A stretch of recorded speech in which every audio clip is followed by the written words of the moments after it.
Quando me senti suficientemente preparado para sair a ensinar e curar, para agradar a minha mãe, concordei em ir num sábado na sinagoga de Nazaré e falar para a congregação. Como era o costume, levantei e me foi entregue o livro de Isaías para ler. Escolhi a passagem que profetizava a vinda do Messias, que viria libertar o povo judeu de todo tipo de escravidão. Abre aspas. O Espírito do Senhor está sobre mim, porque o Senhor me ungiu para pregar as boas novas aos pobres. Ele me enviou para anunciar a libertação aos encarcerados e a recuperação da vista aos cegos, para libertar os oprimidos, para proclamar o ano da graça do Senhor. Fecha aspas. Então, sentei-me dizendo, hoje vocês veem esta profecia cumprir-se em mim. Isto produziu choque e espanto no rosto dos homens, que me olhavam atônitos, mas eu continuei falando, sabendo que o Pai me diria o que falar. As palavras vieram sem hesitação. Falei de minha experiência no deserto e relatei a visão do bebê crescendo até a idade adulta, sendo envolvido inconscientemente em correntes e ataduras mentais e assim ficando cego e aprisionado na escuridão interior, fechando-se para Deus. Expliquei que, ao fazer isso, eles expunham-se à opressão de conquistadores, escravidão, pobreza e doenças. Porque Deus é luz, eu disse. E luz é a substância de todas as coisas visíveis. E luz é o amor que faz todas as coisas para que o homem desfrute delas. Todas as bênçãos de abundância e saúde foram livremente disponibilizadas para aquele que amar a Deus com a mente, o coração e a alma e que viver estritamente segundo as leis de Deus. Quando terminei, houve um completo silêncio na sinagoga. Senti que a congregação havia experienciado algo estranho, poderoso e que tinha sido elevada a um plano superior do pensamento. Desejei que nada interrompesse a tranquilidade transcendente daquele momento. Em seguida, começaram a sussurrar entre si. Eles se perguntavam quem eu era. Alguns estavam convencidos de que eu era Jesus, a pessoa cuja família era bem conhecida na aldeia. Mas outros não podiam aceitar aquilo, uma vez que eu havia falado como alguém que tinha autoridade. Infelizmente, senti ressurgir minhas antigas reações para com aqueles homens religiosos. Sabia que tinham me desprezado no passado, de forma que esperava por essa rejeição. Voltei às antigas atitudes desafiadoras e isso os enfureceu por completo. Pelas minhas próprias reações humanas, atraí o desastre. E este quase aconteceu. Os mais jovens, instigados pelos mais velhos, correram até mim e me arrastaram para o topo mais alto do penhasco a fim de lançar-me à morte. Mas orei ao Pai para que me salvasse. De repente, ficaram tão alterados que mal sabiam o que faziam, se voltaram uns contra os outros e então eu pude sair do meio deles e escapar. Foi estranho. Eles pareceram não notar a minha saída. Muito abalado por esta experiência, eu consegui mandar uma mensagem para minha mãe, dizendo que estava deixando Nazaré imediatamente e indo para Cafarnaum, uma agradável cidade junto ao mar da Galileia. A princípio, pensei em juntar-me a antigos conhecidos, mas senti intuitivamente que isso não seria o correto a fazer. De modo que, durante todo o caminho e, ao entrar na cidade, pedi orientação e ajuda ao Pai para encontrar acomodações. Eu não tinha dinheiro e não pediria esmola. Ao caminhar pela rua, uma mulher de meia idade veio em minha direção. Ela carregava pesados cestos e o seu rosto estava triste, parecia ter chorado. Num impulso, abordei-a perguntando onde poderia encontrar alojamento. Ela disse brevemente que normalmente me ofereceria uma cama, mas que estava com seu filho muito doente em casa. Também disse que tinha ido comprar algumas provisões para alimentar os consoladores que haviam se reunido para chorar a morte iminente de seu filho.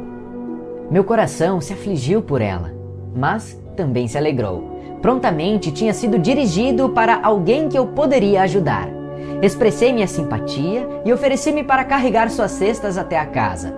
Ela me olhou por um momento, perguntando-se quem eu poderia ser, mas aparentemente ficou satisfeita com a minha aparência e conduta. No caminho, disse-lhe que talvez eu pudesse ajudar seu filho. "Você é médico?" perguntou-me. Respondi que não havia recebido formação médica, mas que poderia ajudá-lo. Ao chegar em casa, de pedra e bem construída, o que indicava uma boa situação social e prosperidade, levou-me até seu marido dizendo: "Este homem diz que pode ajudar o nosso filho." Melancólico, o homem inclinou a cabeça e não disse nada. A mulher, que se chamava Miriam, afastou-me dizendo que ele estava aflito e muito zangado. "O rapaz é nosso único filho entre muitas filhas e ele culpa Deus pela doença do garoto." Miriam começou a chorar.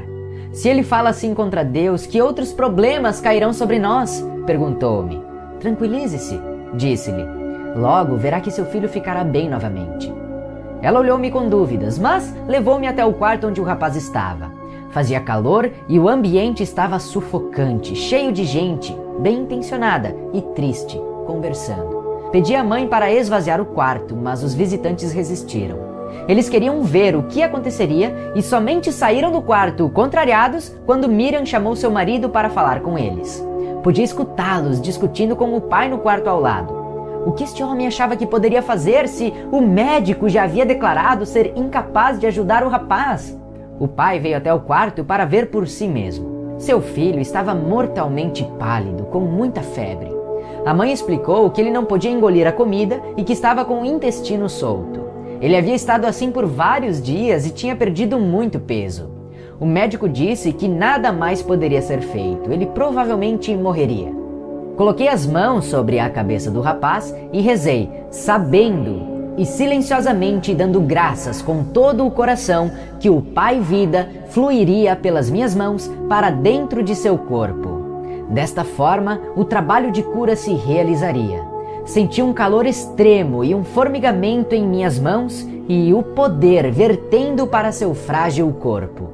Fui inundado por uma alegre gratidão. Como era grandioso e maravilhoso o Pai Vida quando liberado para fazer o seu trabalho natural de cura.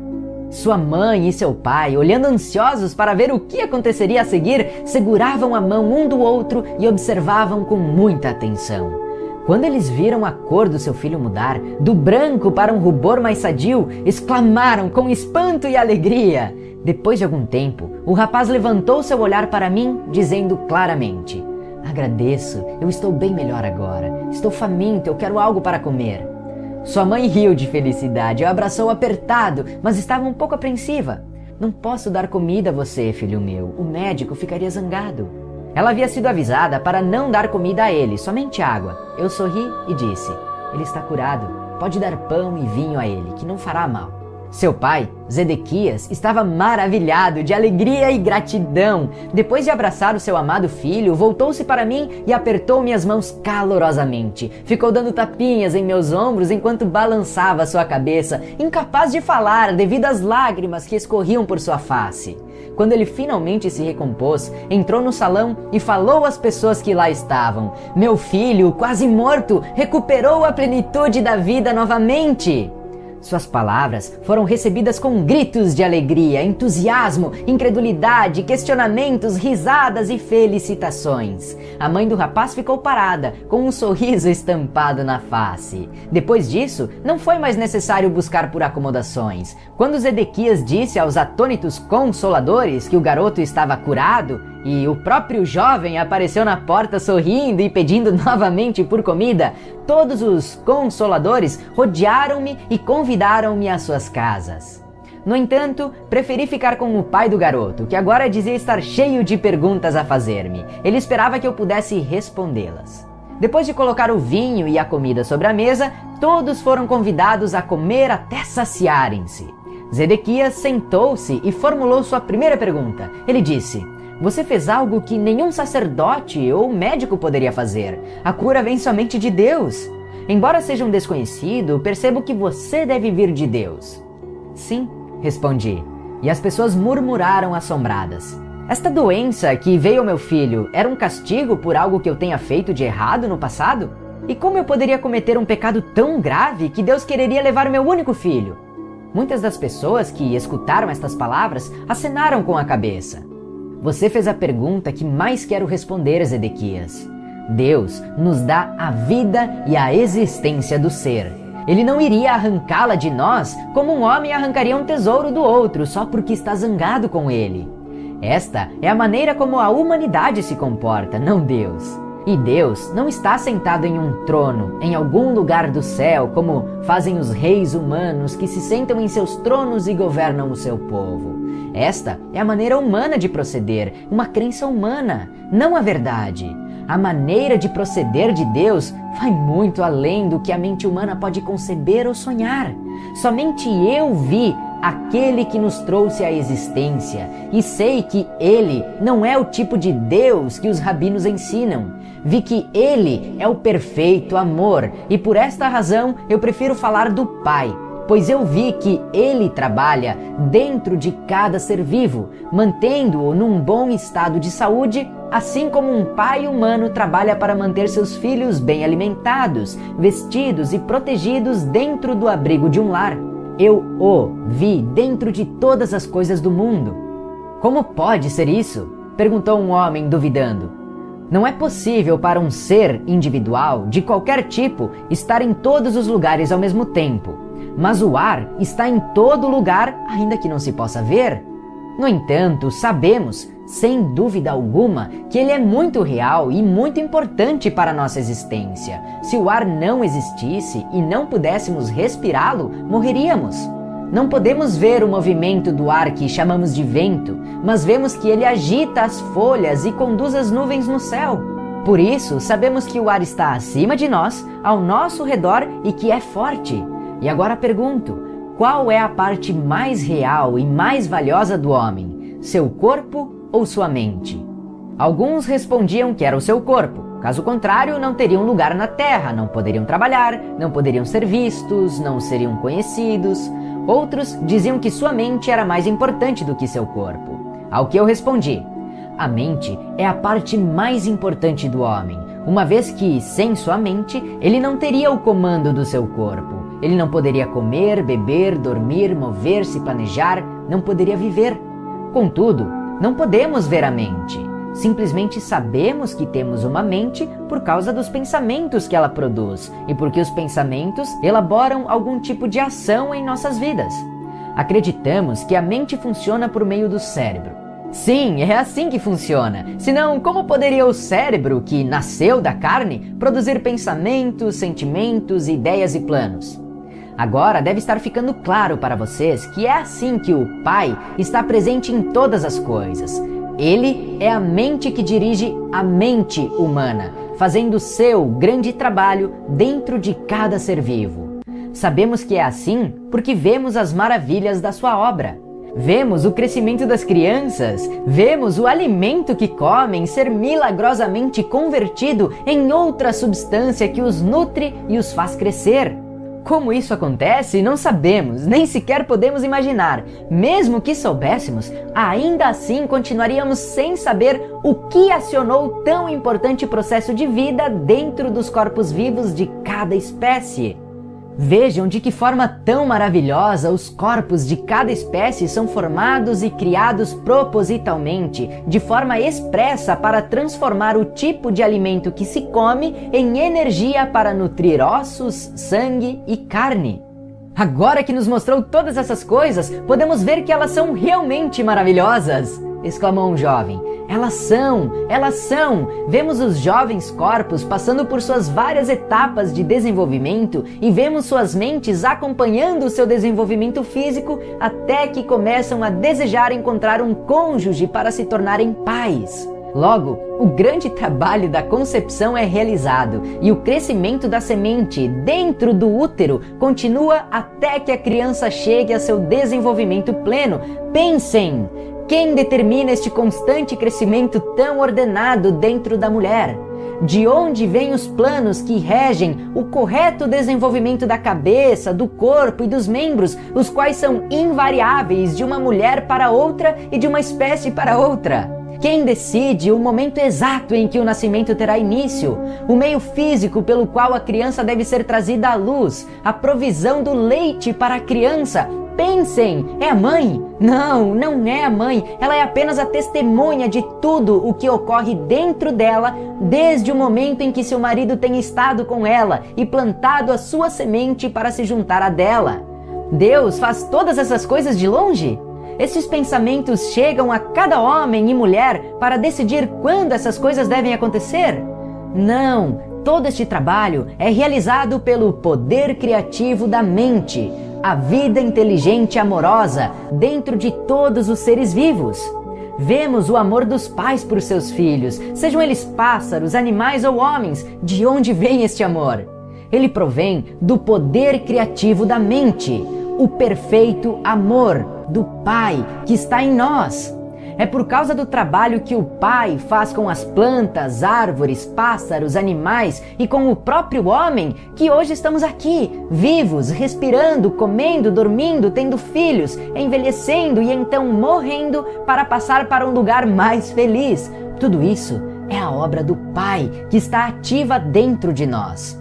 Como podem negar a verdade de tudo que eu disse a vocês nesta noite?